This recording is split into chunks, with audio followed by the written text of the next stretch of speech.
Bowling's biggest controversy of 2025 just got a lot more interesting. So let's talk about it.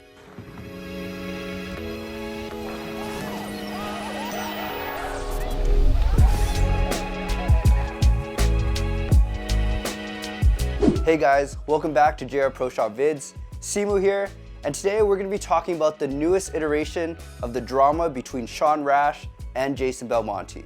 But before we get into that, as many of you know, we're based out of Vancouver, British Columbia, Canada, and over this weekend, we were struck by a devastating attack at Lapu-Lapu Day, which was a festival celebrating the Filipino heritage. There's quite a big Filipino bowling community here, a big Filipino community in general, so we'd really appreciate your thoughts and your prayers, especially for those affected, as 11 people are confirmed dead and many more are still in the hospital. But anyways, let's get back to the bowling news. The big news coming out of this weekend is that during the PBA Battle of the Brands, Shawn Rash was not named as part of the 900 Global team. Not only that, but it looks like Shawn Rash has deleted all mention of 900 Global from his current Facebook page. So far, there's been no official word from Shawn Rash or from 900 Global, but let's dig a little bit into why this is such a big deal by giving some further context. So for those of you who don't know, a little while back at the Players' Championship, Shawn Rash took to Facebook talking all about integrity, how that's the word for this year and how the PBA wasn't exactly upholding that. After a little bit of digging, people found out that Shawn Rash was accusing Jason Belmonte of vaping during the competition. Now the PBA states that any nicotine or tobacco products should lead to an automatic disqualification. However, there is no hard evidence like a video which really found Jason Belmonte guilty for the alleged, not crime, but you know what I mean. While there were multiple eyewitnesses and a video of Jason Belmonte grabbing something, we don't know for sure that it was a vape.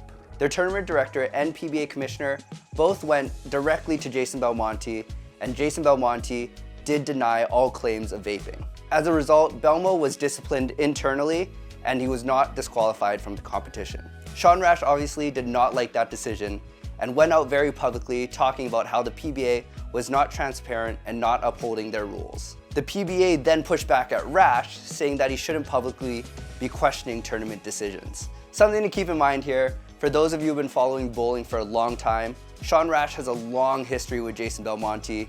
You may remember the infamous bottle incident, but safe to say these two aren't the best of friends off the lanes. Now this was a major accusation and sent a lot of shockwaves throughout the bowling community. Online there's a lot of discourse, not only about what Shawn did, but about the rules in general, how they should be enforced, and whether or not they should continue being the way that they are. So as we mentioned, Belmonte continued to bowl the tournament, and it went a little bit quiet up until this weekend. This weekend was the Battle of the Brands, where the major bowling companies each picked 5 of their best bowlers to compete against each other in a Baker format. And now here's where it gets super interesting. Unlike a fan vote, the team was put together by 900 Global, which are technically Storm executives. They picked both Barneses, Ryan and Chris, our boy Mitch Hoope, then they also picked Andrew Anderson, who's been amazing this year, and 5th, Chris Sloan. Now say what you want about Shawn Rash as a person, but as a bowler, it's very hard to argue against his credentials. He is a Hall of Famer, and no doubt, I believe, should have had a spot on this team. Now how did they do without Shawn Rash? Well, they won one match to end the show on the first day, and made it to the first match of the second day, ultimately losing pretty quickly. Now, I want to read a quote from 900 Global that I found on Facebook when people were questioning the decision to not have Shawn Rash. It says, "For Team Global, we've selected a proven Hall of Famer, the number 2 in points this season, a potential Rookie of the Year, a fun-loving Irishman, and a top international star." Something in there doesn't sit right with me. Individually, they've earned their spots. Now together, they bring the chemistry and energy to make a serious run in the team format. Thank you to all of our fans for voting for our lineup each week. Go Global. Gary Hulsenberg, team manager. Now why I bring up that quote is that Gary Hulsenberg is also the vice president of marketing for Storm. So while they might in this quote call him the team manager, deep down we have to know where his allegiances lie. Now let's not get it twisted, Belmo is the golden child of Storm, and Storm obviously owns 900 Global. Belmo has carried the brand for over a decade, and to my knowledge, he's the only bowler that has multiple balls made just for him from the company. While there are no public penalties for Shawn Rash speaking out against the PBA, and maybe even making 900 Global look bad, this battle of the brand snub is pretty obvious. This is just personal opinion. I don't have any insider information, but I do think Shawn Rash saying what he did created a lot of friction internally. And if you're Storm, you want to keep your best bowlers happy, and in this case, that's Jason Belmonte. And so, just to put a nice bow on it, Storm dominated the competition. As the #1 seed, they won 2 matches back-to-back. Congrats to our boy Frankie, but they were just too good with too much firepower in the end. As well, when you're looking at the Battle of the Brands, you look at those top 3 seeds. You have Storm, you have Moda, and you have Brunswick.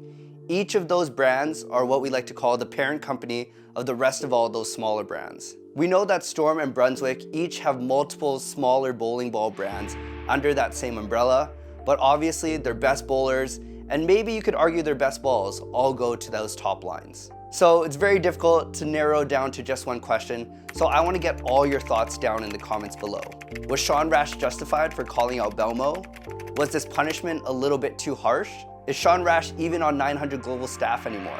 No one knows the answers to these questions. Obviously, it's a developing story, and with any major updates, we'll make sure to get them to you as soon as possible. But I really look forward to seeing your discussion down in the comments. Please make sure to like, comment, and subscribe, and we'll see you next video.